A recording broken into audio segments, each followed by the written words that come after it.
All right, Derek, let's dig into it. Officially kicking off our free agency coverage here on the Athletic Football Show. I'd like to thank the league for helping us really do this in earnest. The fact that we got our first few bits of veteran movement news here on Tuesday morning, right when we were going to start digging into the free agency stuff, it just aligned perfectly. So we're going to answer your guys' questions today. Thank you to everyone who sent them in. We got some really good ones, some team-specific ones, some more big-picture philosophical free agent questions. Before we do that, though, there are a few news items for us to hit. So I appreciate the news cycle helping us feed this show before we even got started.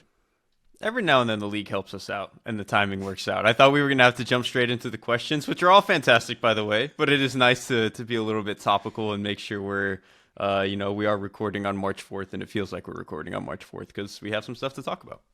I'm glad they held off until now. I was with my family this weekend. We were out doing stuff and we were at a concert on Saturday, Sunday, and my wife had my phone. I had it in her bag. I was like, I'm just going to detach for a little bit. You just hang on to this for the next couple days. Call.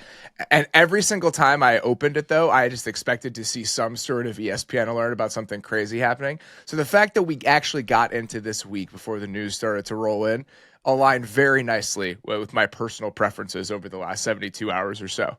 The first kind of domino to fall this morning, first thing that hit our timelines was Osa Odigizua going back to Dallas on a 4-year, $80 million deal with about $58-ish million guaranteed.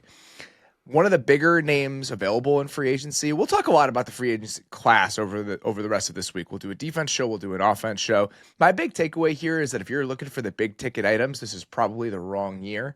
And now, with Trey Smith getting franchised, T. Higgins getting franchised, and Odigizua getting this extension before free agency even opens, we're down to 4 or 5 guys that are really worth taking swings for if you have a lot of money. So if you're one of those teams, this is probably not what you wanted to see, but I think a move that makes sense for Dallas, given their needs, where they're at, the money they had to spend. And if you look at the market, I think a move that is in line with what he probably would have gotten paid in free agency.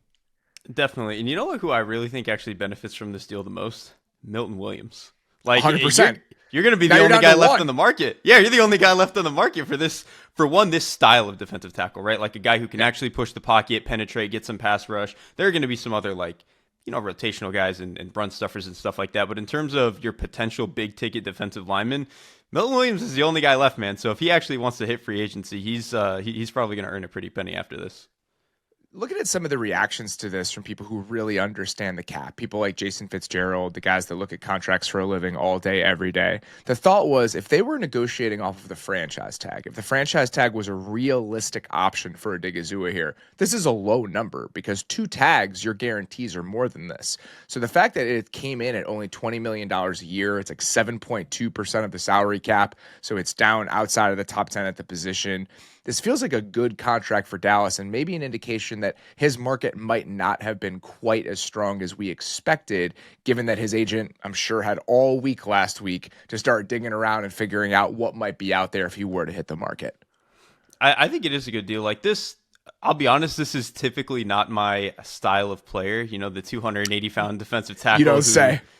You double team him, he's not going to have a good time, can move him in the run game, all that type of stuff. So he's not typically my style of player, but he's obviously been a productive player, specifically for Dallas for a long time. They know how to use him. I think they're comfortable with what they want to do with him in the defense and how to build around him. So for him to take this type of deal with them, I think honestly makes a lot of sense for Dallas. It's exactly how to use this guy. And it also makes sense for him. When you are this fragile of a type of player, it can kind of be scary to go to a new team, new scheme, and maybe they just don't know what to do with you. And so I think it honestly makes where a lot there's of sense no Micah Parsons. Yes, where there's no Micah Parsons. It makes perfect sense for him to stay where he is, know that he can continue to be productive and all that jazz. Other big bit of news today, Jonah Jackson going to the Chicago Bears for a 6th-round pick, originally reported by Courtney Cronin, who covers the Bears for ESPN.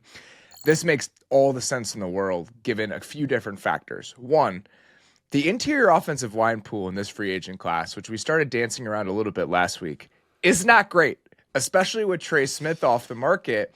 You're really looking at long-term answers in free agency, guys that are second contract players, the types you really want to pay.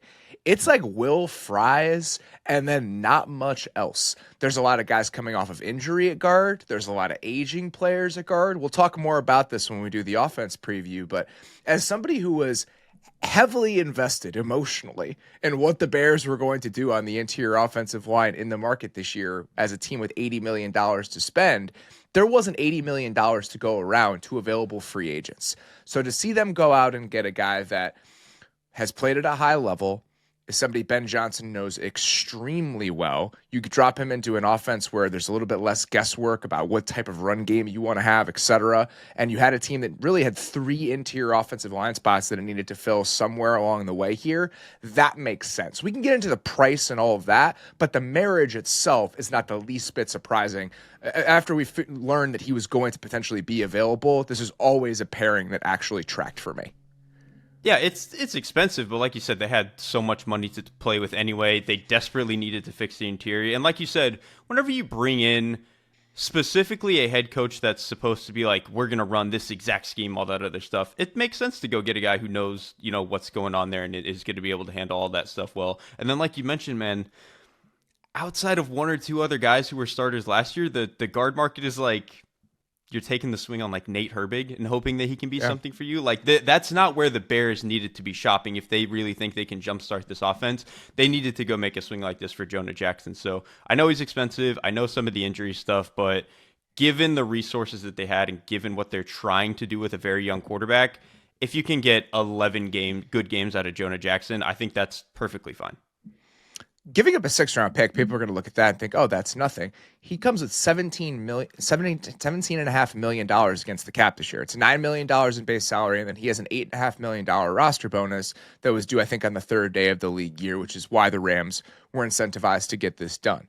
That's a big number next to a guy who misses several games a year every year and only played 4 games last year. The upside of this, back in a position where he's comfortable, likely at left guard, in an offense where he's comfortable with Ben Johnson, if this hits, you'll pay that every single day. But there are real risks here given his injury history and what they're going to be paying him against the cap this year. So the fact that they had to give up a pick, the Rams got a draft pick for this while also getting off of his contract, I think is an indication of how scared teams might be of the free agent pool and of taking their chances there. So the Bears getting ahead of this in the way that they did, I think makes perfect sense.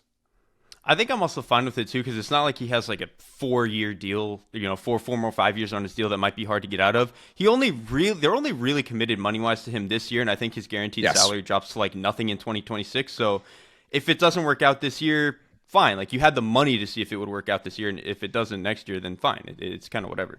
And we'll see what they do with that roster bonus. If they turn that into a signing bonus, you split that in half. You give yourself a little bit more flexibility. But I wouldn't be surprised if they tried to keep a majority of the guaranteed money into this season.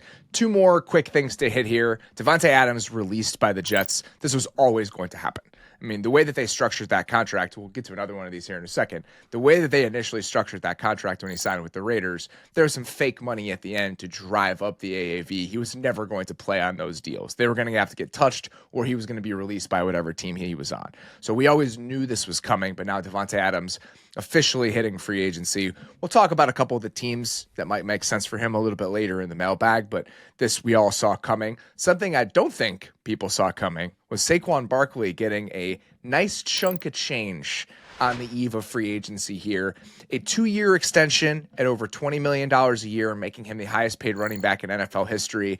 On paper, I say on paper because let's wait to see what this actually means. Is this actually a scenario where, again, they're tacking on a couple years at the end that drive up the overall average, but in actuality isn't doing too much to change the contract? My assumption is that's probably what's going on here. From a practical standpoint, likely not going to change a lot of the things that the Eagles can do this year and even into next year. This is just something Philly likes to do.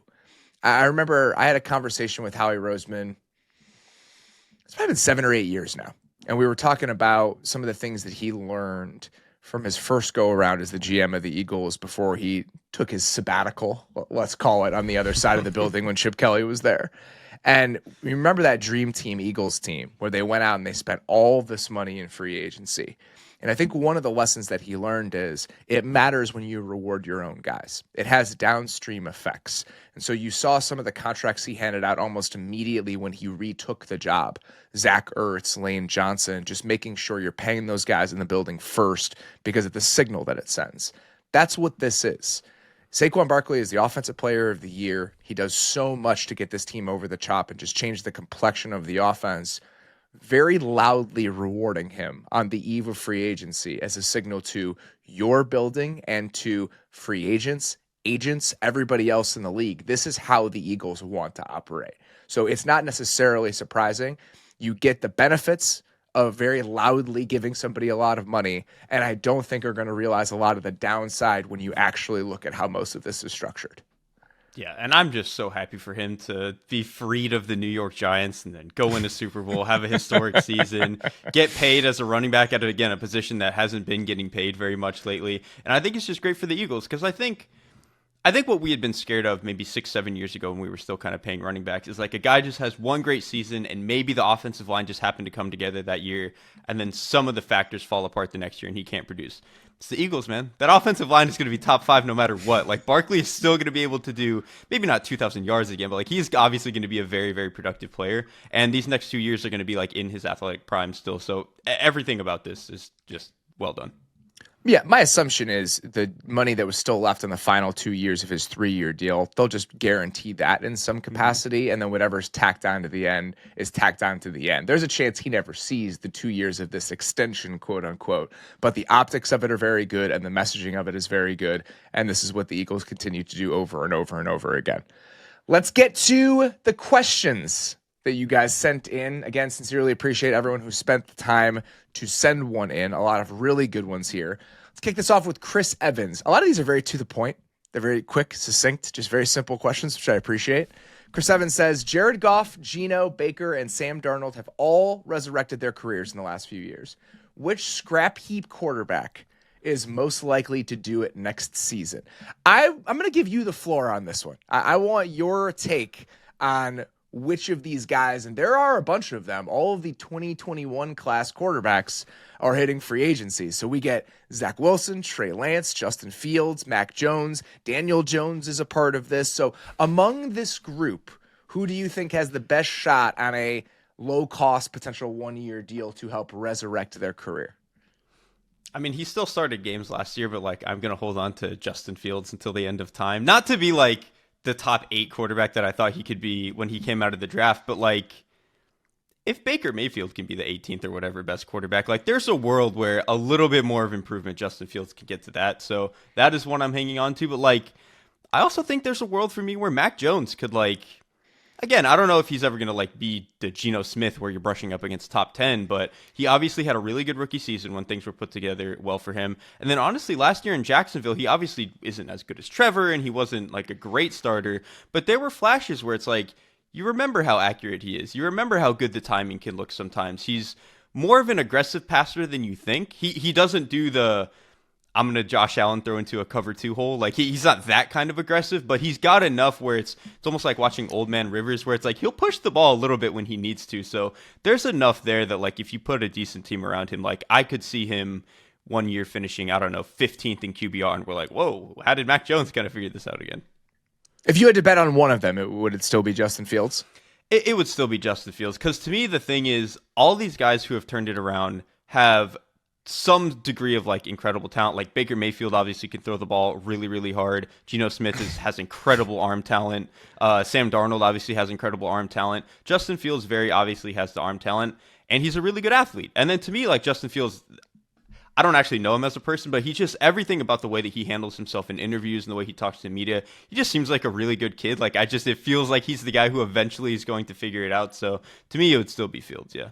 Was there anything that you saw from him in Pittsburgh this year that would lead you to believe the trajectory is pointed in the right direction? Any improvements, any things that felt subtly different than what we had seen from him in Chicago that feels like we're turning the page a little bit? Last year was funny because I think when you think about him in Chicago, a lot of his best moments were he was holding onto the ball and then he was throwing the ball downfield, like some of his seam throws, some of his go balls down the field, some of those post routes he used to throw, and then obviously what he could do as a runner. And then in Pittsburgh, they didn't run him at all, and they didn't want to throw it on the field with him, and they mostly did a lot of quick game stuff and a lot of boots and stuff. I thought his quick game went from one of the worst in the league, like when he was in Chicago, it was just something he was very bad at, to like mildly below average with the Steelers. And I know that that sounds like a dumb thing, but if he can just be semi-functional in the quick game like he was last year, and then maybe get to an offense that has the talent and maybe the coaching staff that is willing to unleash him a little bit more as a runner and down the field again. Again, I don't know if he's ever going to be the top 8-10 guy I thought he could be, but there's totally a world where I could see him being a totally functional starter with that type of, scheme around him. So let's continue this conversation and get a little bit more specific with it. Because Will Donnelly said, free agency question he has is, do you think the Steelers will re-sign Justin Fields before free agency starts? Steelers beat reporters seem to think he's their number one choice, but another team could entice him to test the market. A lot of people don't see him as a starting quarterback, but looking at the number of teams that need quarterbacks, I think he'll have a seat at the end of the day. What do you think? So when you're thinking about landing spots for Justin Fields, which one makes the most sense to you, and which one would you be most excited about? Kind of the Jets. Honestly, because at least with them, like, we talked about this a little bit before, almost with their direct contrast with the Steelers. Like, there's a lot of similarities. Like, the offensive line has some pieces. It's young. Probably should have been better last year than it actually was. And they both really only have one true wide receiver that they're going to throw to me, Garrett Wilson is like an actual wide receiver one in this league, whereas George Pickens kind of had to be by like default of nobody else being very good. Like when the other guy is Van Jefferson, like, yes, George Pickens is going to be your number one. And so I think there's a little bit of something there where I really like what he could be in New York. And then I also just think Aaron Glenn, I could see him wanting to take the chance on that rather than, I don't think they're going to like trade up for a quarterback. And I don't know if they want to go the veteran route. Like I could see him giving him a chance. So I would like the Jets. I think the Jets make sense on that front. I feel like trying to get him at a reasonable cost, see what you have there based on where they are in their trajectory. That makes perfect sense to me. I do think, like Will alluded to, there are people who would be excited to have him back in Pittsburgh, given their potential alternatives. I think he has fans in that building. And because of what you said, I think they enjoyed working with him last year, just personality-wise and what he brought to the table. So I would not be surprised if there was some interest there, given some of the lack of other options for the Steelers. No Matthew Stafford, obviously. If Aaron Rodgers goes elsewhere, do they feel like a reunion with Justin Fields makes the most sense? A couple other teams that I would throw out. I'd be really curious to see what Chip Kelly could do with him. If they're looking for kind of a low-cost option, right? Like, drop him into that running game, potentially, and just let Chip Kelly go to work with him. I'd be excited about seeing that. And then the other team I would throw out, I'm not sure, depending on his market, right? So let's say he gets the Darnold price this year because the team sees him as their short-term starter. Let's call the inflation on that 1 year, $11 million. The reason I feel like that could be a deterrent to the team I'm about to talk about is I don't know if they want whoever they sign in free agency to be their starter, but a team that I know liked him in the process and is going to add to their quarterback room this year is the Indianapolis Colts. And if you did that, in theory, you could do a lot of the same stuff with Justin Fields that you do with Anthony Richardson. But my assumption is the Colts might want to go a little bit cheaper than that because I still think they're going to have their finger on the scale a little bit when it comes to Anthony Richardson winning that competition. That's the thing. I think you want Anthony Richardson to be pushed potentially. I don't know if you want a guy who legitimately can and has shown he can be a starting quarterback in this league in Justin Fields. And again, he's not great, but like he's probably not been any worse than Richardson has ever been. So like that, and he's a younger guy. Like I feel like if you're going to go get Anthony Richardson, you want somebody older to pair with him to maybe develop him. Like it just Fields, I don't know if would make a whole lot of sense for them. Or at least I also think it's about resource allocation, right? Like if you're going to sign a guy that you kind of hope doesn't win the job, paying that guy $11 million against the cap might be a little bit rich as part of that plan. So I also think that could be a signal, depending on how much the Colts are willing to invest in that guy that they bring in, might give us some indications about how much they want that guy or Anthony Richardson to actually win this job. We're going to talk more about the Richardson situation a little bit later. It's the one not really free agent specific question we got in the mailbag that I included, just because we haven't talked much about it at all since Chris Ballard came out last week and said they were going to add competition at some point this offseason. Next one here, multiple people asked about stalwart Falcon center Drew Dahlman and about his place in the free agent conversation this year. We got a question from Austin about Drew Dahlman. We got a question from Greg Feltus about Drew Dahlman. Caleb Sogren is what I'm going to say. He asked one last month about Drew Dahlman. So I'm going to make this very simple. How good is Drew Dahlman actually? And what sort of market do you think is reasonable for him this week, given the lack of competition along the interior of the offensive line in free agency this year? So in terms of like the numbers, I'm not sure. I can't say I like dug straight into a center contracts. Like I don't think I went that deep into it. But in terms of like his quality of play, to me, I think the most succinct way to describe it is he is above average, but he comes with caveats. The first is that he's a little bit lighter. He's sub 300 pounds, and he has very short arms. He had a 15th percentile wingspan when he was at the combine 5 years ago or whenever that was. The other thing with him, too, is he's pretty much exclusively played in outside zone schemes because that's his thing. He's a very good athlete. He knows where to be. He knows how to get there. You can move him around a little bit, and that's always been the problem is like he's just, if he plays against a Jordan Davis or a Vita Vea, he's just going to get mauled, and so that's kind of been his problem. Last year, the Falcons were the most outside zone team in the league by 70 snaps. And like it wasn't close, and that was probably, I didn't go back and look, but that was also probably the case under Arthur Smith. And so I think for very specific teams, he could be a good deal. He's just not going to be for everybody. I think that's exactly right. And they were the same under Arthur Smith because the one offensive coach that they retained from the Arthur Smith tenure to this one was the offensive line coach, Dwayne Ledford, who comes from that sort of world. So Dahlman is a little bit undersized. He fits that offensive system extremely well because of how well he moves.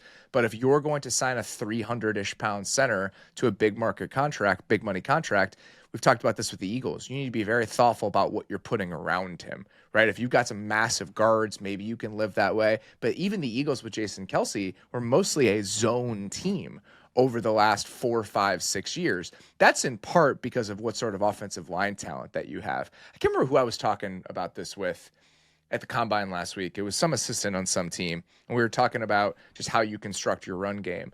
And he was just saying that, well, yeah, if you have great players, you can just be a zone running team because it's just one-on-ones all over the place. You don't have to really create angles because you have a talent advantage.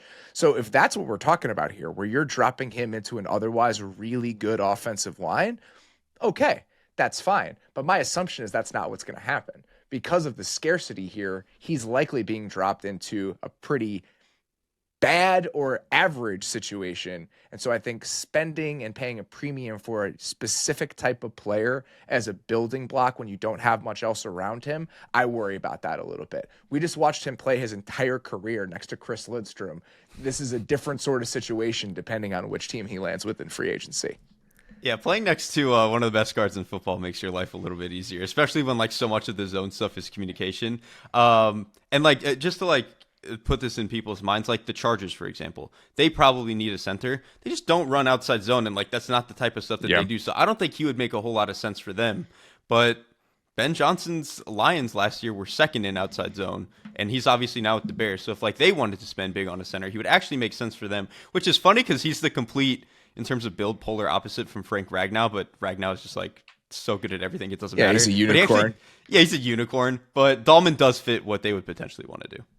Yeah, and I wouldn't be surprised if the Bears did decide this is the best use of our capital, right? Even after trading for Jonah Jackson, we have all this money to spend. We don't necessarily love some of the defensive line options in free agency because outside of Milton Williams, it gets a little bit thin pretty quickly. But I just think that it's important to recognize what sort of downside and what sort of limitations you could be putting on yourself by going out and signing a guy like this. The only other free agent center that's really available in this class that's of any note is Ryan Kelly. And Ryan Kelly is getting a little bit older, and there's a chance Ryan Kelly wants to retire at this point, given some of the things that he's had to endure personally over the last couple of years. So it is not a deep pool of players, and I think that will just increase the interest in Dahlman, but understand the buyer beware stuff that might come along with that. Next one here from Sam Mellinson. He says, are there any position groups that typically yield the best bang for your buck in free agency and vice versa? I remember talking to Jason Fitzgerald again. Well, I'm sure he'll mention him 20 times over the next week or so, considering the great work he does with contracts and free agency. We did a show, I want to say it was in 2021, about this exact subject. Just which positions are worth seeking out, which ones aren't, the hit rates at some of these spots given compared to others, the availability of players at some of these positions compared to others in free agency. So I have a few takeaways from that conversation that I still remember, and actually went back through that study today. But just at first glance, when you looked at this question, what came to mind for you? So this is going to relate back a little bit to the Super Bowl free agency show that we did. But I think with offensive line and cornerback, because they are so, those are two very scheme dependent positions. Those are ones that I think if you take the right swing, your pro scouting is really, really good. You can find guys who are in the middle of the table or below the table that can play above whatever you're paying them because they just fit so well what you're doing. Or it's kind of like what we've talked about where it's a weak link system, and so you don't even need him to be great. You just need him to be functional, and kind of by virtue of everybody else being good and the entire unit being good, he ends up playing more than his value. So those are the two that came to mind first. And then also like those interior run defending defensive linemen. Like it seems like every year there are three of those guys who get signed for less than like $5 million, and they're not going to make the Pro Bowl, but it's like, yeah, we're going to get 35 snaps out of him a game. He's going to be a really good run defender, maybe push the pocket a little bit, and we're going to be very happy that we signed this guy. I think that's a good place to start. Two guys that come to mind immediately on those sorts of contracts, DJ Reader and DJ Jones. We're both good free agent signings. It's exactly the type of player we're talking about here. So I think that's a good thing to point out.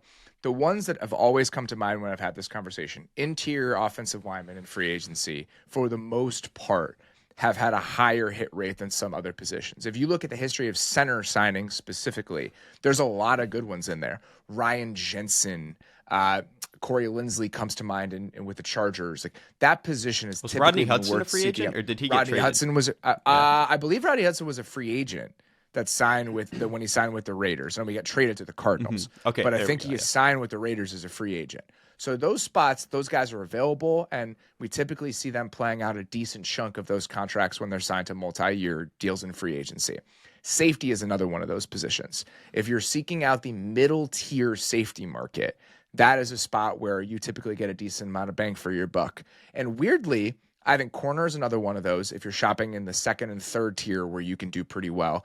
And actually, receiver has been okay depending on which sort of guys you're seeking out. If you're looking at guys at the top of the market, you're probably going to be disappointed. If you're looking at guys who are just starting level players in that second and third tier, those contracts historically have actually been pretty good.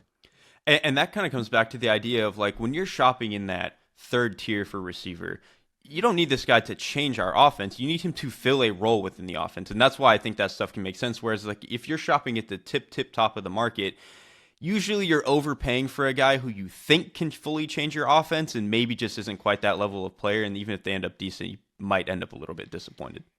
Anecdotally, here's two I would throw out. Robert Woods was a phenomenal free agent signing for the Bills, or excuse me, for the Rams.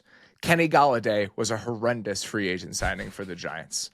So when you're going at the tippy top, those do not typically work out. There aren't a lot of those guys available for the most part. Like we just don't see those sorts of moves. For the most part, veteran movement with receivers over the last 5 to 10 years has been through trades. You don't often see free agents hitting the market because of just teams are scared to lose those guys now, which is kind of funny considering the available receivers coming through the pipeline in the draft seemingly every single year, with this year being an exception. The positions where you just can't find anything, never sign a quarterback in free agency. Like almost never is that going to work out for you. We've had some exceptions recently, these kind of reclamation projects that have been okay. But for the most part, if you look back at the last 5, 10, 15 years, anything other than a bridge quarterback in free agency probably hasn't worked out. I mean, just the names we could throw out. The Nick Foles deal with the Jaguars, Case Keenum's deal when he signed with the Broncos, Joe Flacco's deal with the Broncos, Mike Glennon's deal, Jimmy Garoppolo in free agency with the Raiders. Like for the most part, those contracts do not work out. A lot of weirdly tall, like lanky quarterbacks, by the way. Yes, maybe that's the other caveat is like specifically if the quarterback is too tall and lanky and a free agent, don't touch him. Get out of there. It's so funny. All of the 6'5", 6'6" guys are the ones that just struck out huge in free agency. And then the other one is just if there's a left tackle available in free agency almost every year, there's a reason that guy is available. Like there's almost never do we see this. And if we do, it's guys that are deeper into their careers, third contract sorts of players. Like Andrew Whitworth is the best possible example of this, but typically that is just not a spot where you're going to be able to find somebody in free agency. Right tackle used to be. Right tackle used to have more inventory on the market than left tackle did. Now that gap has started to shrink, both with how much those guys are paid and the available players hitting the market. So tackles are just really hard to find. And we'll see what happens with guard. Guard is, for the most part, historically, there have been guards in free agency. But as that gap starts to shrink between tackles and guards and how much they're getting paid, as that now, if not a premium position, then something that's bumping up against a premium position? And does that affect how many guys are ultimately going to hit the market? Because offensive line, the tag is just offensive lineman. It's not split up by position. So it's really hard to franchise a center, for example, because you're having to franchise tag a guy with the tackle contracts also in play there. But the fact that the Chiefs are willing to franchise tag Trey Smith, I think is an indication that is starting to shrink a little bit, and maybe we're less willing to let some of those high-end guards hit the market, especially as these defensive tackles are getting paid just an astronomical amount of money. That's a really good point, because really up until about maybe 7 years ago, it was like, all right, you need the left tackle and everything else we can maybe rotate in and out. That's obviously like a little bit extreme, but now there is the gap is really starting to shorten, especially with tackle. And then, yeah, the guard stuff. And I think the guard stuff specifically, too, is with how offenses are trying to play now, which that's always the tricky part is maybe in 5 years we actually rotate back to more of a zone thing, and maybe the interior stuff doesn't matter as much, and you just need guys who can kind of fill the role. So that stuff is always in flux, but I do think over the next handful of years we might get guards getting paid a little bit more, yeah. Next one here from Daniel Dillon. Says, I hear all the time from people who cover the NFL that free agency is overpaying players. Outside the obviously good, Saquon, Derrick Henry, and bad, Nate Davis, what leads a player to overcome the stigmas of free agency? In other words, when does overpaying for a free agent no longer become an overpay? I'm curious what your thought about this is. So I think there's one mode where I think a guy was never an overpay to begin with, and then there's two where a guy can overcome it. I think for a guy to overcome it, you probably have to be like a surefire Pro Bowler. You know what I mean? Like where there's no doubt about it that this guy was that good and we paid him top of the market money. The other one is interesting. So sometimes obviously it depends on like who you're paying. If you're paying like in the second tier, like maybe you can change the conversation. But I think if you're paying for top of the market free agent, like one of the top three guys paid at his position, I would like him to probably be a Pro Bowler for me to not consider that an overpay. The other thing though is some of these teams just have more money than they know what to do with. So a guy like on paper maybe is an overpay, but if they just had no other money, like no other way to spend their money anyway, like the Patriots will almost certainly have one or two guys this offseason where we're like, man, if you just look at his number relative to the other guys at his position, that's an overpay. But it's like, what the hell else were they going to do with the money? So I think that's the other part of it that kind of can complicate the conversation sometimes. It's almost impossible if you're paid at the top of the market to not be overpaid as a free agent. Exactly. Like Trey Smith is a perfect example of this. Let's say Trey Smith did end up hitting the market. Let's say he gets paid borderline top 5 guard money. Trey Smith is a nice player. He is not one of the 5 best guards in the league. It is going to be very hard for you to recoup your investment on that sort of free agent contract.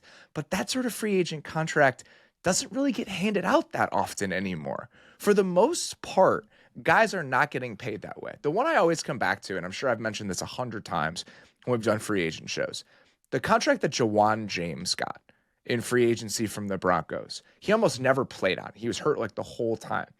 Those sorts of deals, or speaking of former Broncos, and this went the other way, he went from Denver to Florida, like the Julius Thomas contract.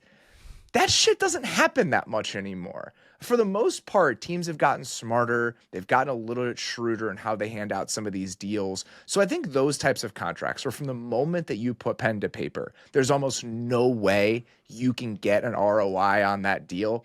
They're happening less and less often. When it comes to the deals I'm thinking about, even like sizable multi-year deals, I don't think you necessarily have to be a Pro Bowler for that deal to be a success. Here's a couple I'll throw out and talk about a team that's used free agency fairly well over the last 3 or 4 years. Like the Mike Hilton contract. The Mike Hilton contract for the Bengals is undeniably a success. The DJ Reader contract for the Bengals, undeniably a success. So when I'm looking at these sorts of deals, I don't even know if it matters where you're tiered out at your position. Are you playing out the majority of that contract? Are you all the way through the guaranteed money on the deal before the team even thinks about whether it's time to move on? If the answer to that is yes, then that was a successful free agent contract. So for me, it's about how deep into it you end up getting. If you sign a 4-year deal and you play 3 years of that deal and you make every single bit of guaranteed money that was involved in the contract when you signed it, that's a success story in free agency. I don't think it has to go very far beyond that. I actually agree with that. I think I was just mostly thinking of the handful of guys that get paid tip top of the market. Because to me, I feel like whoever is the, top, like bottom of tier 2 in free agents or whatever, I feel like a lot of the time people don't get too up in arms about that being an overpay. It's usually the top 1 or 2 guys at each position that people will say that about. So that was kind of how I was, in my mind, framing the question. Even guys like, I'm thinking about Justin Reed, right? Like when Justin Reed signed that contract, that's a healthy contract for Justin Reed. He played it out. I mean, when you play it out, like and he was that's awesome. A success. Yes. And so I think those happen reasonably often, and I think they happen more often now as teams have taken a slightly different approach to free agency than they had in years past. Like if you look at this stuff, the amount of just truly dumb signings that happen in free agency, and there are a couple that come to mind that I won't throw out here. Fuck it. So when Matt Khalil signed that deal with the Panthers like 5 or 6 years ago, even in real time, I was just like, what are we doing?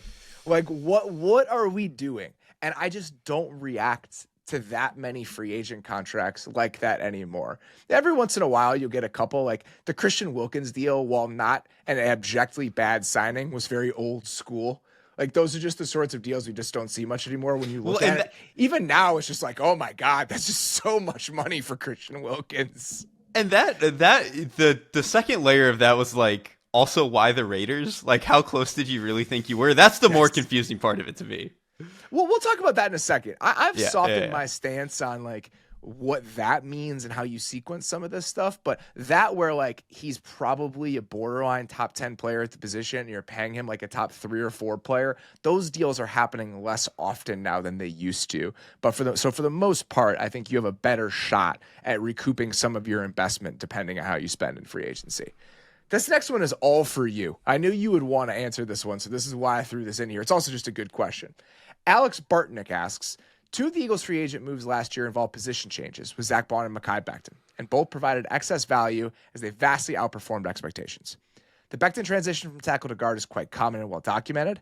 However, the Bond example does make me wonder about other positions. In college, there's a prospect every year who rockets up boards after switching positions, but once you get to the NFL, it seems position changes no longer happen.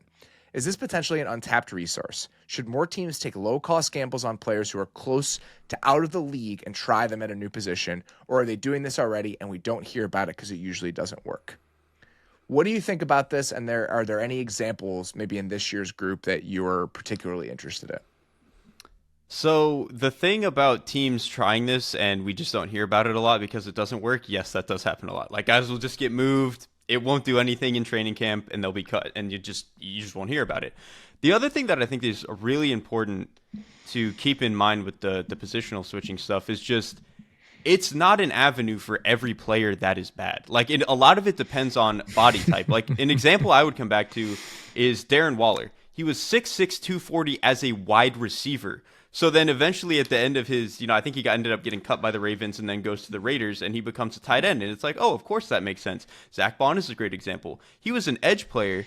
He was 6'2", like 235, man. He was an undersized edge player. So he kind of had that like natural avenue to be like, okay, we can go to this other position where size-wise, this makes sense to me. And you see this at other positions sometimes, like maybe a safety who's a little bit too big and maybe he's a little short. Okay, maybe we can try him at linebacker. That happened more like 10 years ago as opposed to now, but it's still on the table.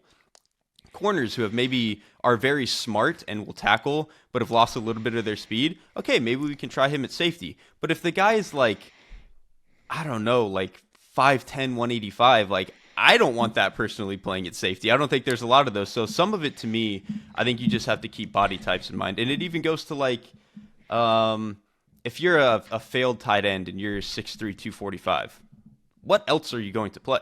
Like you would have to at that point flip to the other side of the ball and play linebacker, which in the NFL that's just an unbelievably difficult transition. So I think a lot of it to me is just the avenue for switching positions really depends on body type. And there's just a lot of guys who fail where there's no other outlet for them to even play a different position this late in their career. I do think that there are some stories that we just never hear about or we just don't think about again, right? Like, think about the Eagles even. James Bradbury tried to play safety this year, and it just never worked out. It didn't hit. They had other options there, and he was just recently cut. So we're not even talking about that. And there are plenty of guys who do that where, like Dax Hill was a good example. Dax Hill was drafted to be a safety. They moved him to corner. He actually was playing corner pretty well this year before getting hurt. So I do think it happens relatively often for teams that are just trying to find solution for guys who aren't working elsewhere. But I think that there are limitations to it for exactly the reason that you said. There are only so many spots you can move to depending on what your body type is. And for somebody like Zach Bond, I actually think that's a rare example. I think trying to take an off-ball linebacker and making him an edge player if he's somebody who lacks instincts, if you want him moving forward, that makes more sense than something like the Bond move where you're actually putting more on him because it's a more nuanced position. And we almost never see that because I think it's a really, really difficult transition to make. That's a great point because usually you'll see, shoot, at this year's class, Abdul Carter, who's coming out, he played linebacker, I think his first year in college, and then they were just like, oh, you're too explosive. We're just going to put you on the line. And that can happen Parsons. a lot with linebackers. Yeah, Micah Parsons, obviously, who was the Washington linebacker they tried this with, Jamin Davis. They tried this with him, and he actually showed some flashes before they cut him. I'm kind of surprised they cut him, but that's besides the point. That is one where they try. Usually it's a linebacker whose instincts aren't good. He's very explosive. We're going to put him on the line. Like you said, making a guy who was a pass rusher and putting him into the box and having to play run fits and read stuff out and read keys, edge players aren't doing that the same way an off-ball linebacker is. So for Bond to make that transition, even though body type-wise it made sense, you just don't see a whole lot of guys who are able to do that. Jamie Collins actually kind of did this coming out of college. He was a little bit of a hybrid player and then ended up playing linebacker. So once every 10 years, maybe we get one of these guys, but there's not a whole lot of them. This is from Tom Stockdale, who is from the UK and is a Broncos fan. He says, my team spent big 2 years ago with a class that started to bear fruit last year. However, is it a trap for a team like the Patriots to have a ton of cap space as this year's free agent class appears to be lacking in options worth paying big contracts to? So the way that I was thinking about this question is, if you are not necessarily ready to compete, can you look at free agency as a multi-year thing where you can spend maybe the year before you're ready to actually get something done? And the reason I wanted to answer this question is last year's Broncos actually have made me rethink some of this stuff in terms of how you sequence it and what the timeline looks like. So when you saw Tom's question, what was your first thought? I think you can go about it that way, and I think you can, if they are, even though they're not close this year, if they really want to go get some juice up front and sign a Milton Williams or whoever it is, or whoever the top corner on the market is, if they really want to put a different guy next to Christian Gonzalez, I totally get it. I think the other thing that when you're in a spot like the Patriots where you have an unbelievable amount of money, and in their particular case, a young quarterback, you kind of have license to just throw a ton of money around for the next 2 years to make sure that we can develop this guy. It doesn't matter if any of these guys are on the roster or helping us in 2027, but if they can facilitate Mays' development for the next 2 years and make sure that he is on track and we can maybe draft the right guys over that span and have the freedom to draft whoever we want to develop over that span, that to me, at least like in that team's particular case, is how I would want to go about it. I think that's a very good point. And I think for a situation like that, again, the second time his name has come up here, but the Rams signing Andrew Whitworth, I don't think the Rams expected to be competitive right away. But in their minds, it was, we just drafted a guy number 1 overall. We have to make sure that we're doing what we can to allow this guy to survive. If the Patriots went out in free agency this year, and I don't know if he's going to get to the market, but if they signed a guy like Ronnie Stanley, even though they're not willing to compete or ready to compete, I'm okay with that because that's in service of making sure you're getting the most out of your young quarterback. But I do think that if you can do both at the same time, where you're giving yourself a runway with some of these guys while also helping out your young quarterback, that's the best possible example. So let's go to those Broncos teams. In my mind, I think too rigidly saw this as a binary in years past, where it's like, well, you're not ready to compete. Why are you spending in free agency? But I also think it depends on the types of free agents you're seeking out. When the Broncos spent all that money 2 off seasons ago, they signed Ben Powers to a multi-year deal, Mike McGlinchey to a multi-year deal, Zach Allen to a multi-year deal. Those were the three like big swings in free agency that offseason specifically. Ben Powers was 26. McGlinchey was 28, but he was on his second contract, and Zach Allen was 25.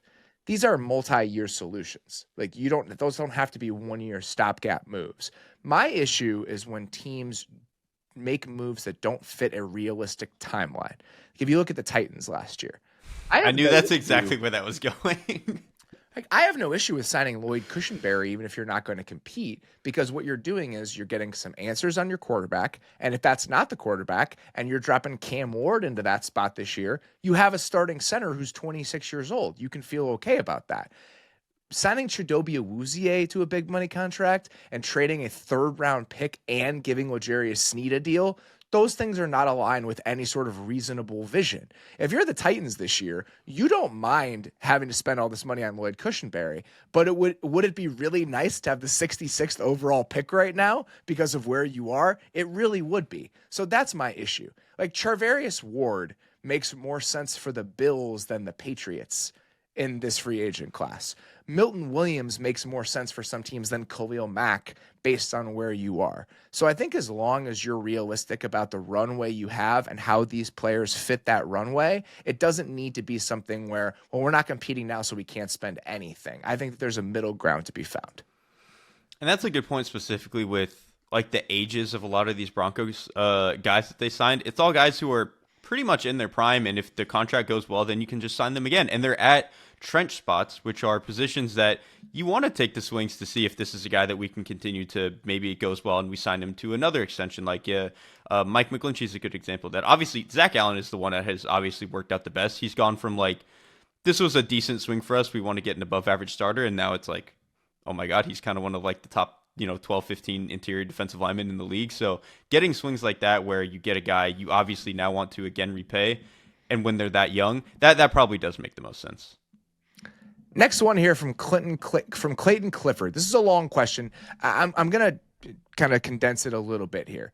He said, I would love to hear your guys' thoughts on Anthony Richardson. He said, the Colts drafted the most inexperienced, raw, but physically talented quarterback that's ever been taken in the top 5, and there was seemingly no plan to develop him. It's incredibly frustrating to watch as a fan. So I wanted to just talk about the Anthony Richardson situation in general, even if it's slightly off topic, because Chris Ballard came out explicitly last week and said, we're going to add competition, is going to be a competition for the starting quarterback job in Indy. So when you heard that and you just think about where we are with Anthony Richardson right now, how can you kind of make Clayton feel a little bit better about his current situation? There are so many things that are complicated about the Anthony Richardson thing, because I think the idea that guys now have more of an avenue to stick around in college and obviously get paid for what they're going to do in college and move around and have some upward mobility in college football, where obviously you see guys like Bo Nix and Jaden Daniels and all that stuff. I think that is a really good point. I also think Anthony Richardson, when he was in college and had his 1 year, that was a little bit earlier in the NIL track, and I think guys were maybe not as in tune to like how much that could actually do for them. I think the other thing that is specific to Anthony Richardson, like you said, he is one of the most physically talented people we have ever seen play the position. He probably knew that he had a good chance, even leaving after 1 year, that he could go top 10 and top 12, and that was going to always net him more money than he was ever going to make with NIL. So I think for him specifically, that was a big part of it, is like he probably knew he could go top half of the first round no matter what. And part of his thing was, he said at Florida, just didn't feel like he was developing. And in his mind, if he thought maybe going to the NFL would be better than going to, I know Jaden Daniels was there, but just LSU or whatever program he thought could do it, I could see why in his mind he thought the NFL would just be better for that. And for whatever reason, it hasn't worked out for them. I think the offense has been put together relatively well for his skill set, but we just haven't seen some of the mechanical changes you probably want in terms of like fixing his accuracy. And some of that is not necessarily on the coaching staff. Like, I know we always all point to Josh Allen, and obviously the coaching staff had some degree of help in that. But Josh Allen went out on his own and was like, I need to change the way that I throw. Well, Not every Anthony guy Richardson does that. has done that too, by the way. Anthony Richardson has worked with personal quarterbacks coaches each of the last two off seasons. He works with the same guys that Brock Purdy works with. Like, this is something where he's tried to do this. Obviously, the last off season was a little bit different just because he was coming off for shoulder surgery, so there was less work to be done. There are a few things I think about this. One, I think that Chris Bauer coming out and saying that last week is probably more about motivating Anthony Richardson than it is about truly thinking there's going to be a quarterback competition in Indy this year. I feel like this is partially them trying to put the toothpaste back in the tube a little bit because they gave him the starting job coming in, and maybe that wasn't the right way to handle it. The Josh Allen thing is a very good thing to bring up because when we look at Josh Allen, it was very tempting to say, well, look at the improvements Josh Allen made.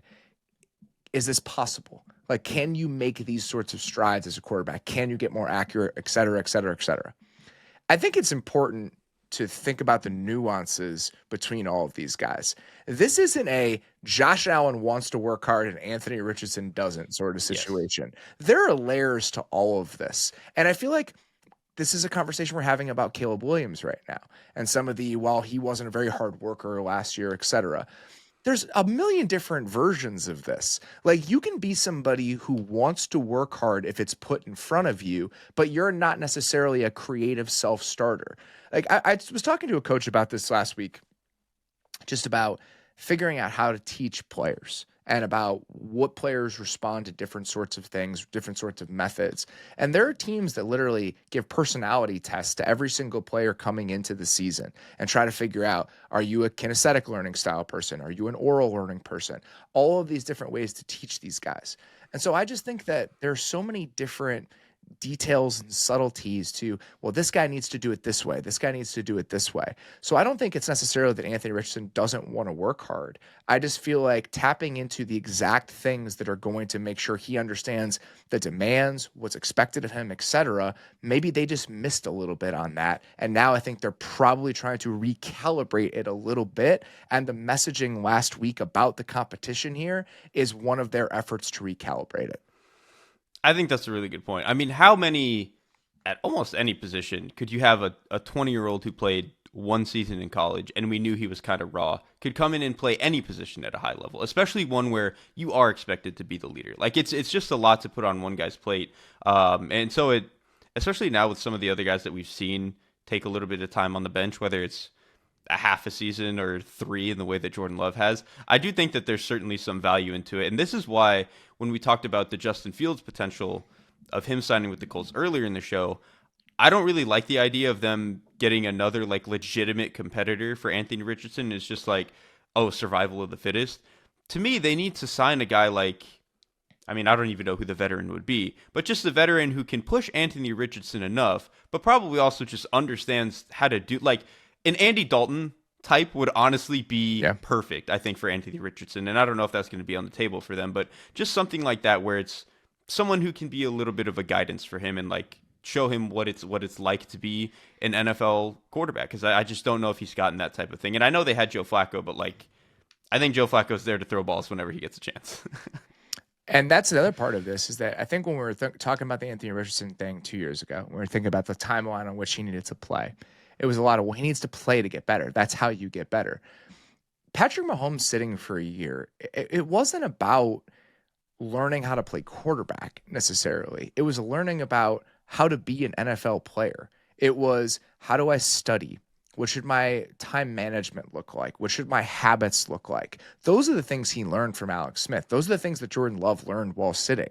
And I feel like that part of it, maybe we're not thinking about it enough. Like that year to just figure out, okay, this is how I become a professional athlete. even if you're not getting active reps on the field and improving as a quarterback, maybe that's setting yourself up a little bit better for year two when it comes to expectations. Like, this is what it is to be an NFL starter, and this is what I need to bring to that job. I don't think we thought about that part of it enough when just handing Anthony Richardson the starting job coming into that first year. So I think they're trying to unravel a little bit of that now. Whether they can, I think, is an entirely different conversation. Next one here from Steven Daniels. He talked about heavyweights in the beginning of his question, which I was tweeting about heavyweights last week. Heavyweights is a phenomenal movie that I very much enjoy. It was the 30th anniversary, but it's an entirely different conversation. Said, my question is regard to the Lions team building strategy for this offseason. With big deals already signed for Sewell, Goff, St. Brown, and McNeil, and likely extensions for Hutchinson and Kirby Joseph coming this year, and looming big contracts in upcoming years for JMO, Branch, Laporta, Gibbs, and Campbell, among others, how aggressive should the Lions be to win now before all these big cap hits start hitting? Should they go big now while they have many of these elite players on rookie deals, or they stay the course and continue to build through the draft and get into the compensatory pick game as they let certain guys walk? As a fan that's been patient for this team to be good my whole life, I'm torn between wanting them to do something aggressive and win now or stay the course and be a good team for a long time. Evan Donovan also asked a similar big picture Lions question. How are you approaching this offseason if you were the Detroit Lions? I know based on how good last year was, people probably want to just maximize exactly what we have here and be like, man, if we could add one or two more things, the defense doesn't get banged up, all this other stuff.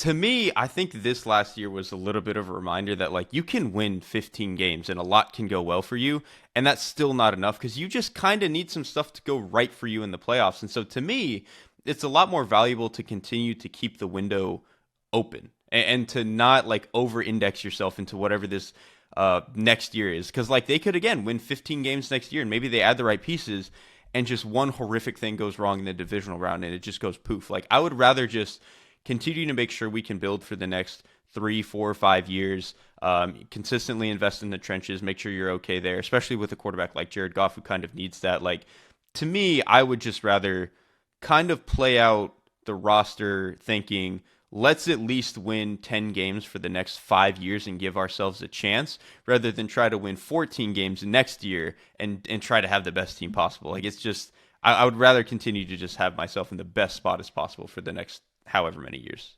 I think so too. And I think what Steven's alluding to here when it comes to how aggressive they want to be, it's like making a huge trade for somebody like Myles Garrett, something like that.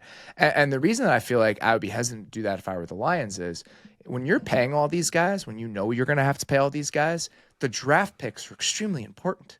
Like, you need as many picks as you can possibly get because you're going to need to keep replenishing the roster with cheap cost control talent when all these guys get expensive. So if you start flipping picks for players as part of this, it puts yourself in a really difficult position because that's when the cold streaks happen more easily. If you have fewer picks, it's easier to go cold in the draft. So I just think that being smart about that part of it is important because you're going to have to offset these contracts with cheaper options somewhere along the way, and the draft is where you can do that.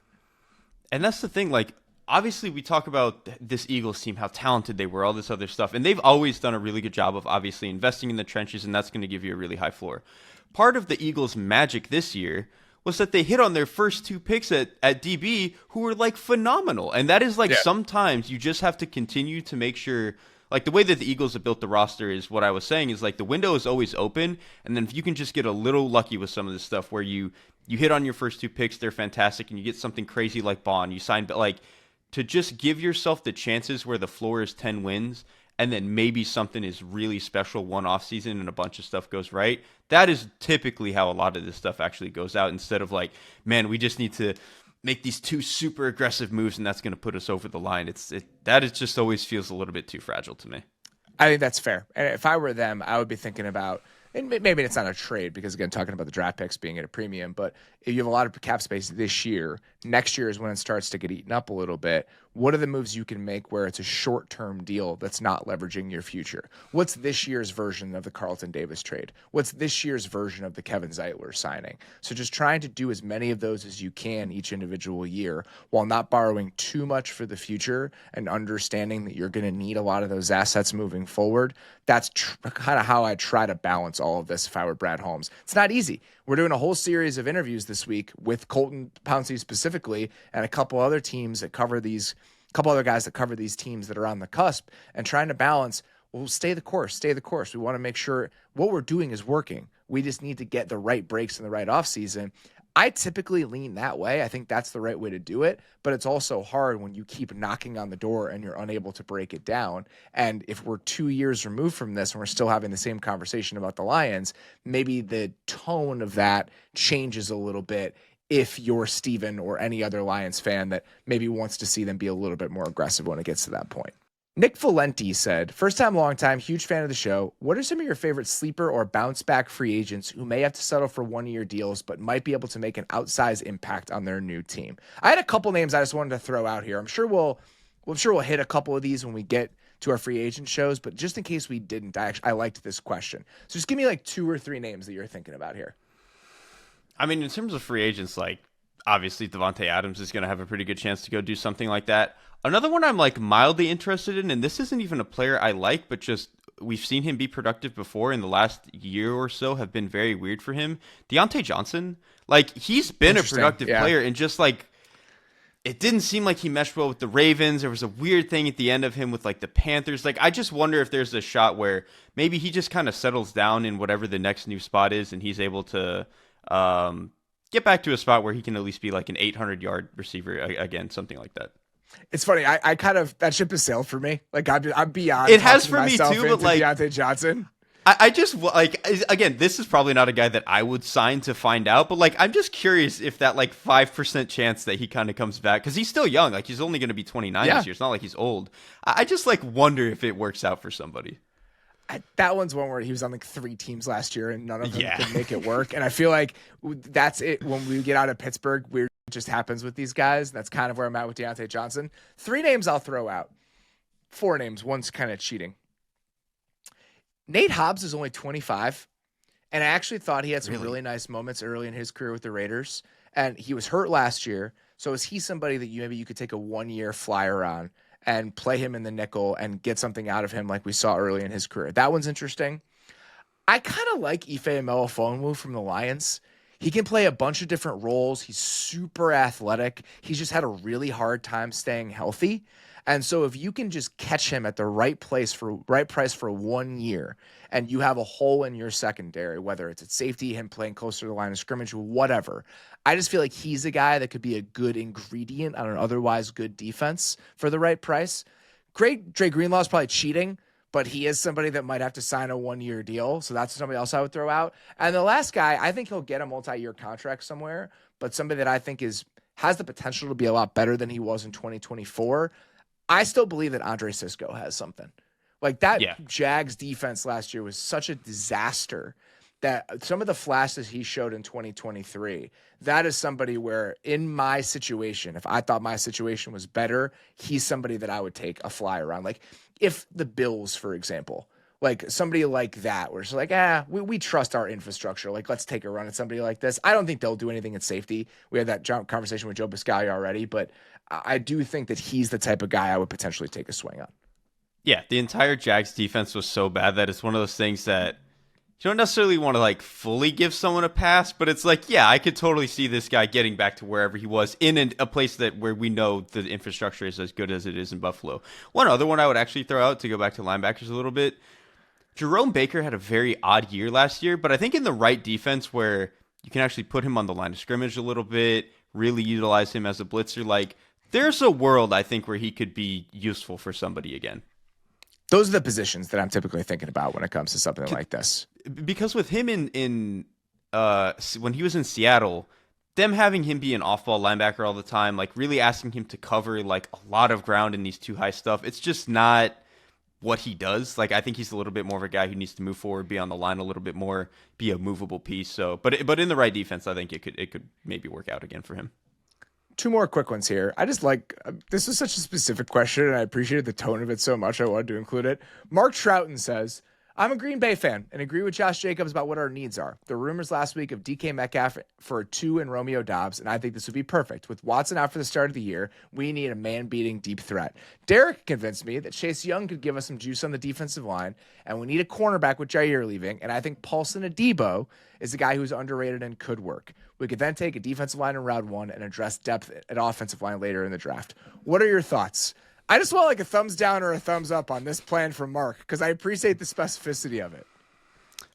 It depends on the part of it. In terms of like signing Paulson Adebo and like letting Jair walk, I'm kind of in on that. Like I actually, Adebo was a guy who actually coming into the year, I think I said, oh man, who was the corner they drafted? Kool-Aid. I was like, when we did our like weird predictions early in the year, I was like, Kool-Aid McKinstry is going to play starting snaps by the end of the year. And I thought it was because he would supplant Paulson Adebo. What actually happened is Martian Lattimore gets hurt and gets traded. Either way, Adebo actually played really well and like earned his starting spot. So I think that part of it would make sense for them.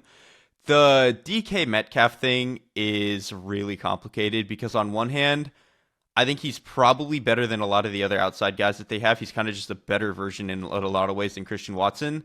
I also think he would be very expensive and is a little bit too inconsistent at certain things for my liking. So I don't know if I love that aspect of it. But I guess in the sense that if they got him, it would free them up to not have to draft a receiver. That would be nice. But I don't know, man. That's not that part of it is just not the type of gamble I would take. I don't think. But I understand I'm way lower on DK than most other people. And I'm also fairly low on DK compared to most other people. But here's how I would talk myself into DK Metcalf over the Packers. I also don't think any of this is going to happen, by the way. I think DK Metcalf is probably going to be on the Seahawks. Here's how I would talk myself into it. Think about how different the Packers offense feels when Christian Watson is healthy and giving you that gear. Even if we think that DK Metcalf is just a slightly better version, or better, slightly is, let's be honest, DK Metcalf's he's like A tier better than that. It's just that yeah. So he's a tier better than that, even if they're the same archetype of player.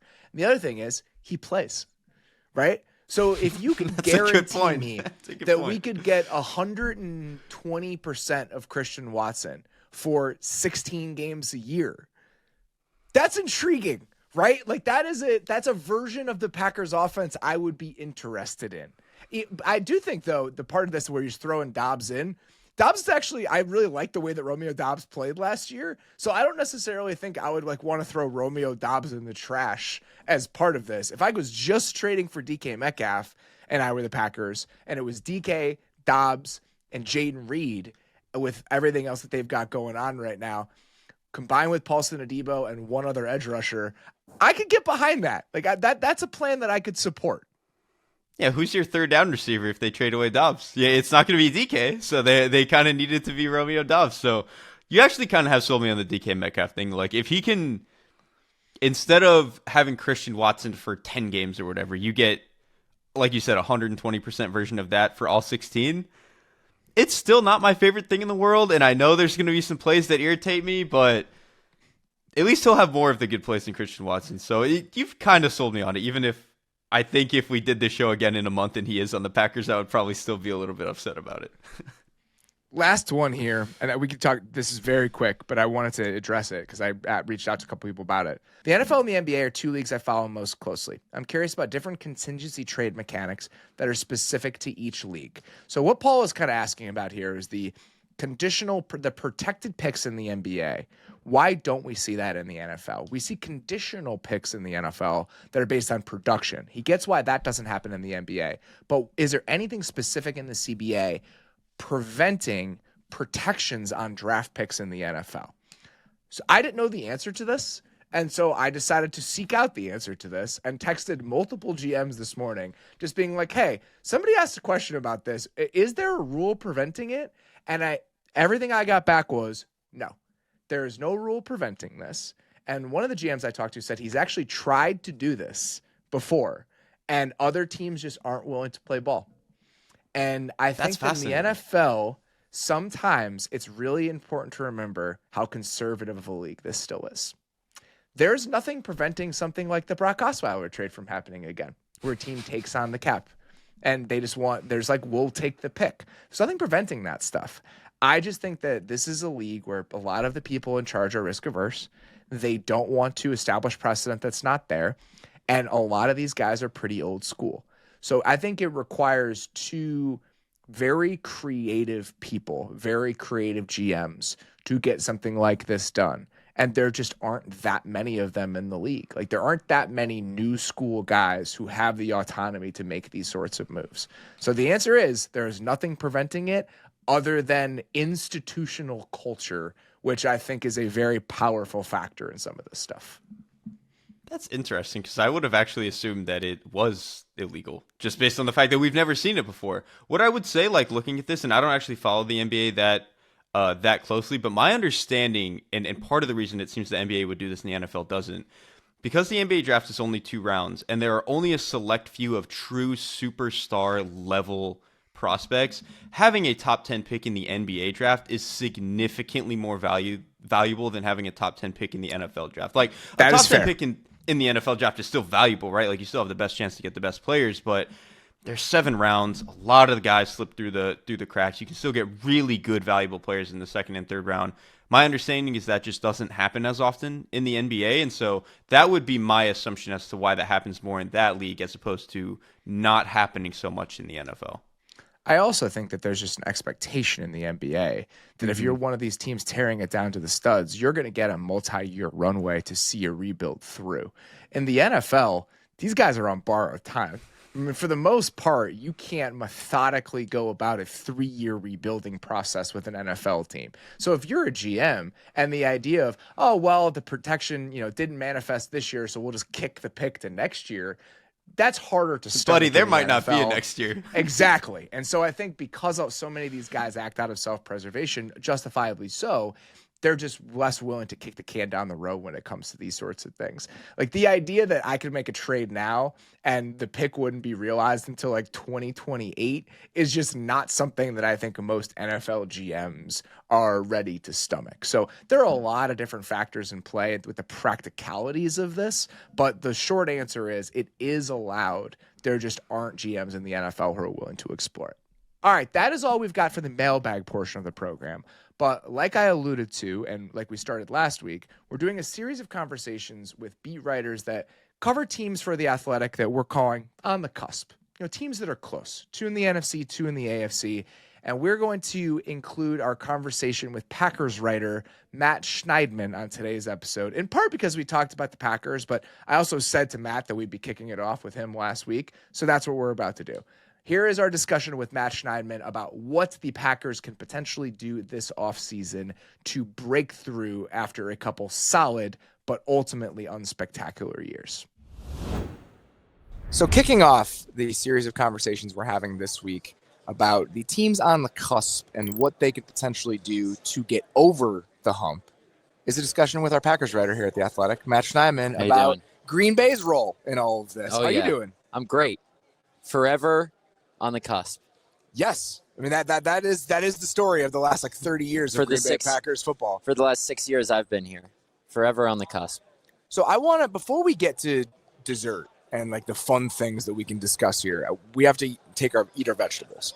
What are the housekeeping things that the Packers need to take care of roster-wise before they can start potentially big game hunting in whatever this offseason looks like? Yeah, they have a decision to make on Jair Alexander, first and foremost, I think. He just turned 28 years old. He's played 16 games over the last 2 seasons out of a potential 37 that they've played because of 4 different injuries and a suspension.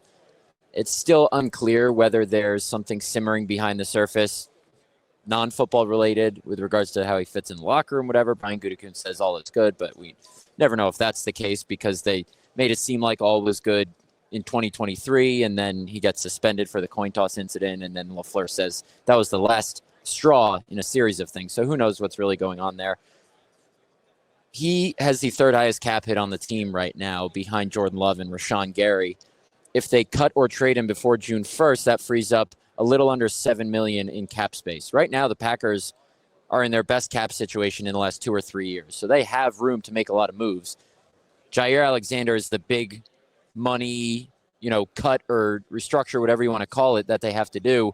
John Thornton, his agent, is here in Indy. Brian Gutekunst is going to meet with him and then decide where they go from there. But I would say that roster-wise is the biggest move.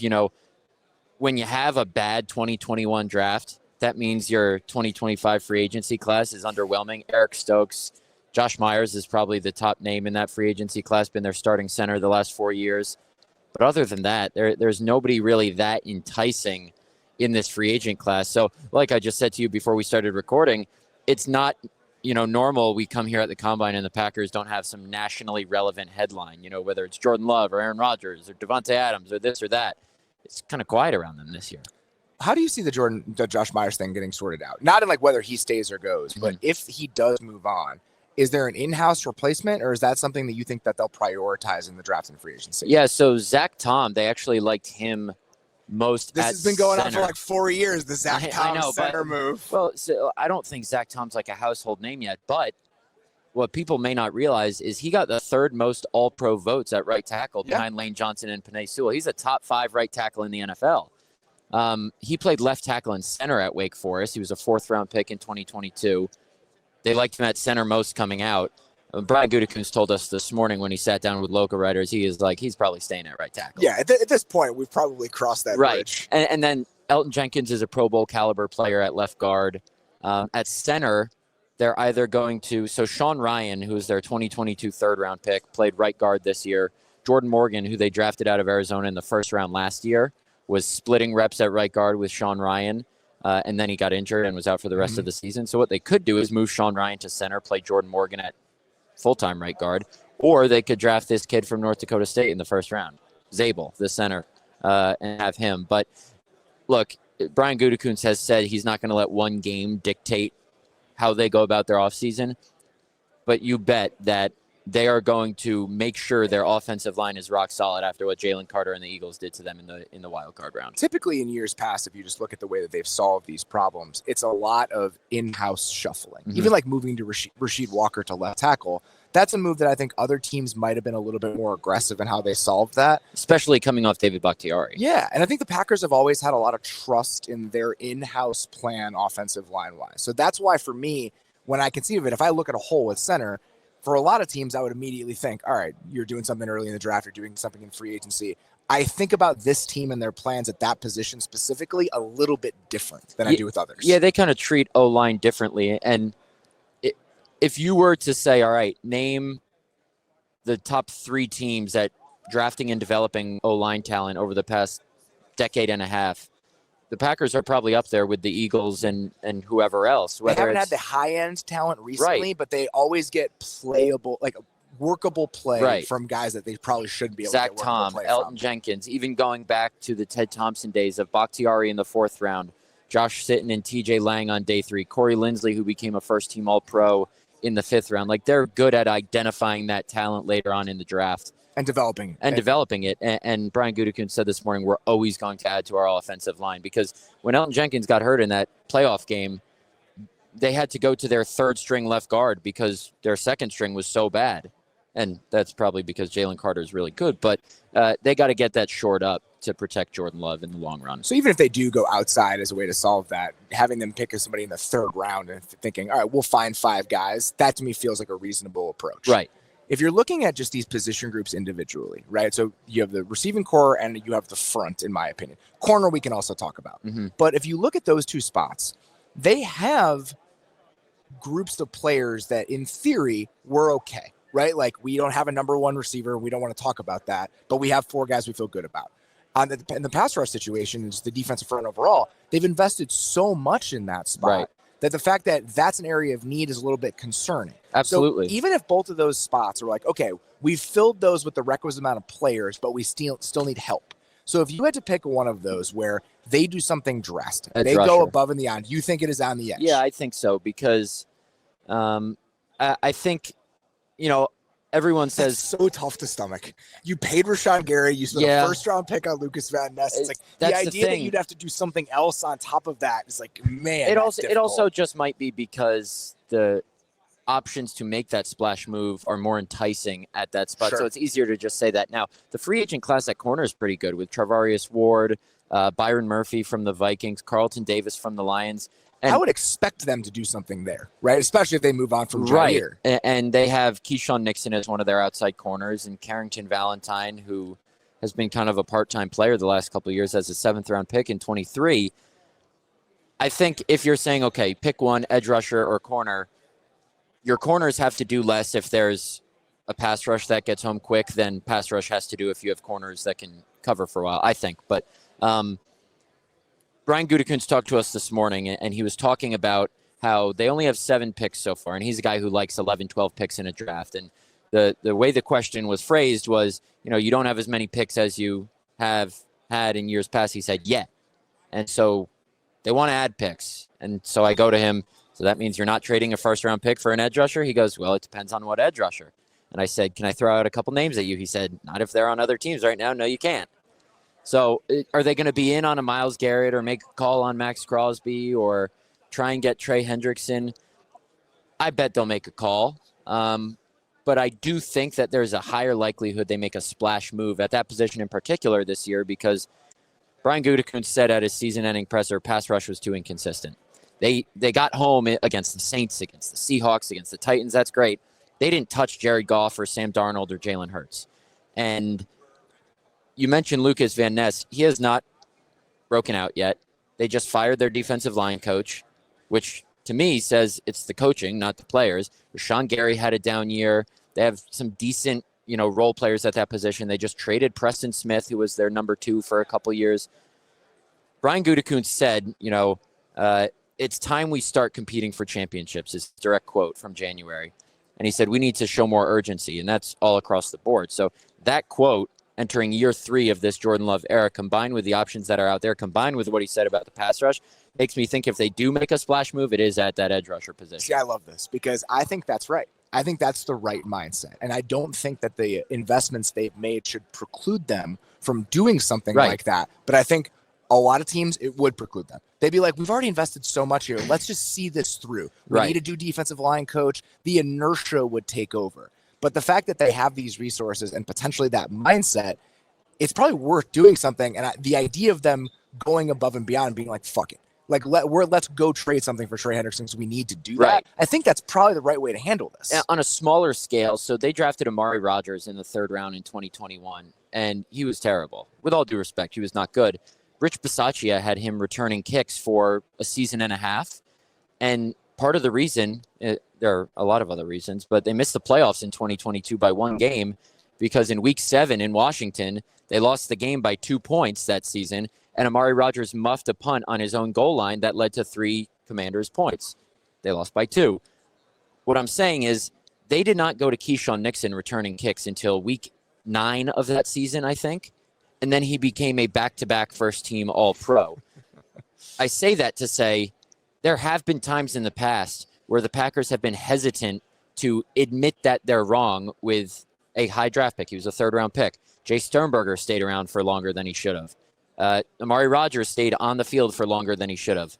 Just because you just paid Rashawn Gary $24 million a year last season, and just because, or no, that was 2 seasons ago, and just because, Lucas Van Ness is a number 13 overall pick, doesn't mean they're, required to play a certain amount of snaps. If you can go out and get one of these guys, you absolutely have to. Yeah, I think that's right. And especially considering the fact that they've struggled to break through up to this point.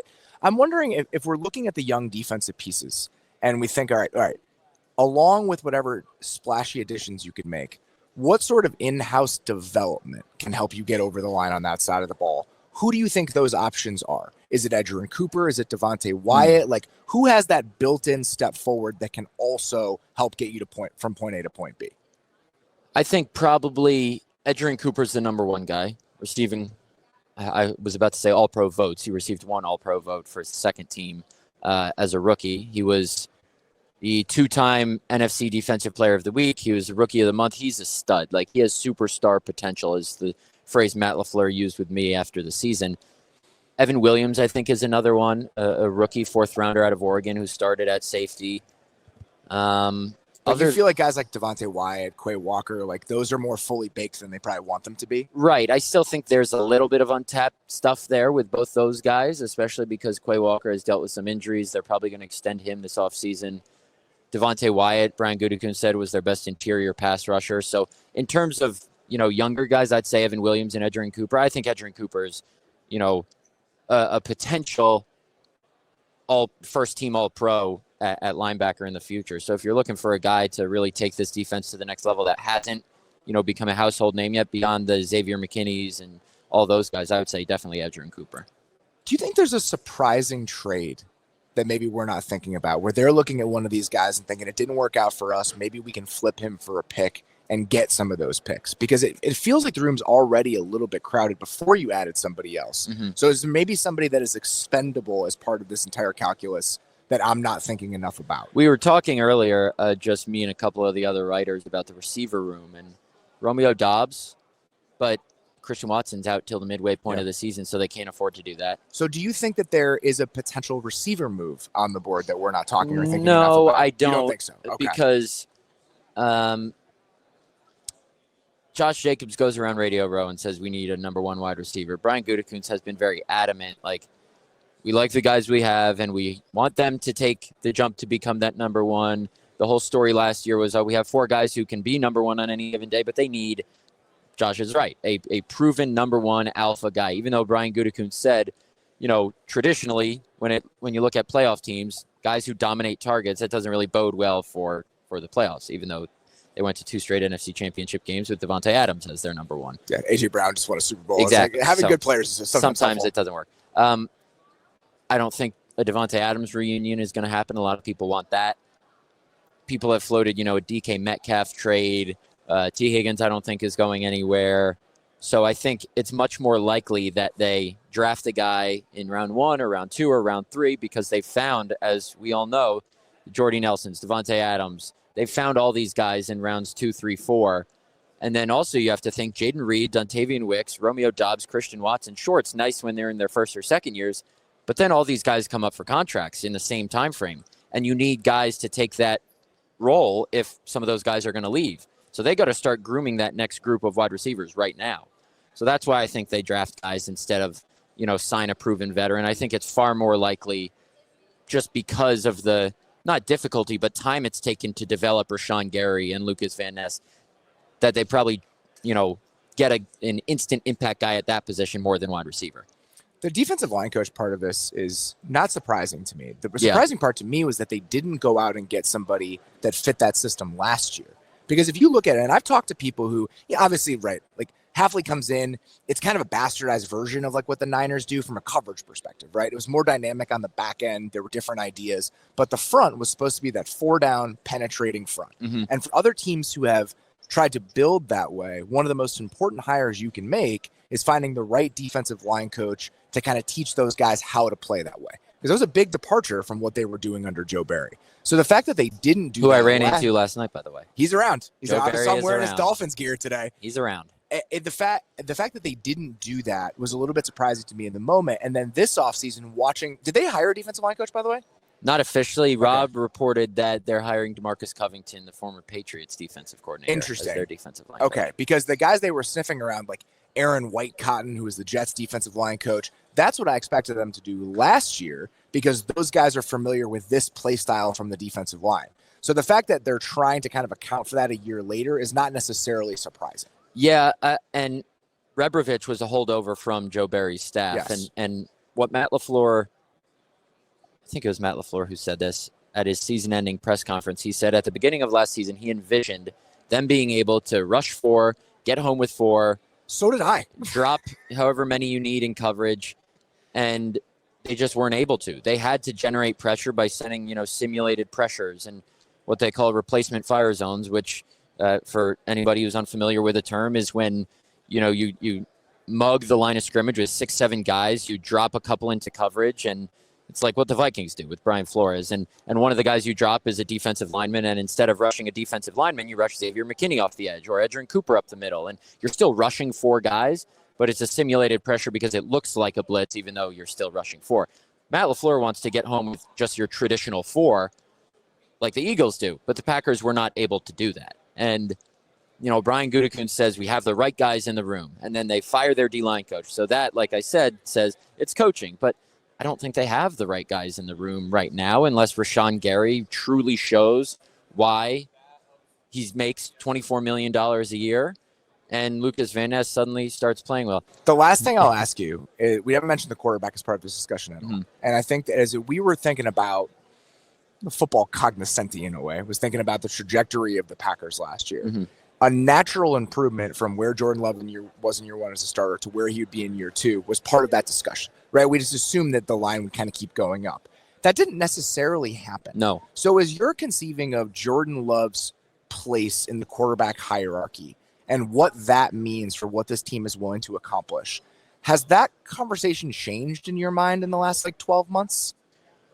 I think it changed this year because this was the most run-heavy team the Packers have had under Matt LaFleur. So Jordan Love didn't necessarily need to will them to wins with his arm like he did during his first season starting. But in order for them to win a Super Bowl, which I think they're capable of, he needs to be much better. His footwork was sloppy, is something Matt LaFleur said.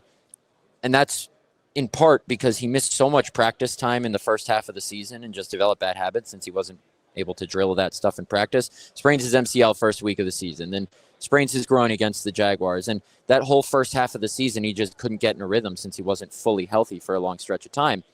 At the same time, he was, last 8 games of 2023, he threw 18 touchdowns, 1 interception. And then through the first half of 2024, he throws 10 picks. He's putting the ball in harm's way a lot. He's not nearly as accurate. And what they need to get back to with him is finding that fine line of, okay, take risks to help us, win games through the air, but also, pick your spots. And he got better as the second half of the season went on. But, everyone's always going to, look at his contract and say, oh, he's paid $55 million a year. He stinks. But that's going to probably look like a bargain a couple of years from now. And he needs to get a couple things shored up. And I am interested to see how the changing quarterback coach affects that because it's no longer Tom Clements. Who retired. That was retired. Yeah, Rob reported it's Sean Mannion, who's a journeyman backup in the NFL, who's going to be their QB coach now. Not surprising at all. I remember talking to a head coach a few years ago that said to me, the moment Sean Mannion retires, I want him to be my quarterback coach. Exactly. So the fact that Matt is the one that got him, I think, is a win for the Packers. But, in short, Jordan Love is still, I think, a top 12 quarterback in this league, I think we can safely say right now. But in order for the Packers to get where they want to go, he has to be much better. And they know where he needs to get better. It's the footwork, it's the accuracy, it's the fundamentals, which is a little bit concerning because he's going into year 6 in the NFL, and he's 26 years old, and his footwork's still a little sloppy. Can he get to that level? I think so, since we've seen him do it before. But I said this a bunch, to think that he was just going to continue on that. He was at an MVP level with Dak and Brock Purdy the second half of his first season starting. To think he was going to stay on that upward trajectory was unrealistic. He was probably going to level out, and he did. All right. We needed to hit that before we got out of here. So I'm going to go ask Nick Sirianni what he thinks about the Packers trying to ban the tush push. You do your thing. I will talk to you soon. Matt Schneiderman, sincerely appreciate the time. Thanks, brother. Appreciate it. All right. That's all we got. Thank you so much to Derek. Thank you so much to Matt. Sincerely appreciate both of their time. We will be back tomorrow with our offense free agency preview, digging into a bunch of different things. The top guys on the market, some of our favorite finds, some of our favorite team fits, maybe some potential trades that might be on the market if we don't love the free agents who might be available. So we're going to dig into the offense tomorrow, the defense a little bit later this week. And again, we're going to be including one of those on the cusp conversations in each of our shows over the course of the rest of the week. Last thing I wanted to mention, I mentioned at the top of the show, just going to bring it up again. On Monday, 5 days from now, the legal tampering period opens. We're blowing it out this year. We are going to be live for 5 hours starting at noon Eastern on that Monday. Me and Derek are going to be there the whole time. Unfortunate for Derek. We're going to be bringing in a whole host of other people to join us as part of that conversation. Some people from The Athletic, some people who are friends of the show. We've got Mike Sando, Mina Kimes, Jordan Rodrigue, David Hellman, Danny Parkins. A bunch of other people have committed to doing this. And now that I've said that they're doing it, they have to do it. So this is now a binding agreement that we've entered into. But that's what we're doing on Monday. We're going to be live for 5 hours, running through all the signings as they happen on the Athletic Football Show YouTube channel. So please come check that out. Please come spend the day with us. We would love to see you. We would really appreciate it. For now, though, that is all we've got. Sincerely appreciate you guys listening. We'll talk to you soon.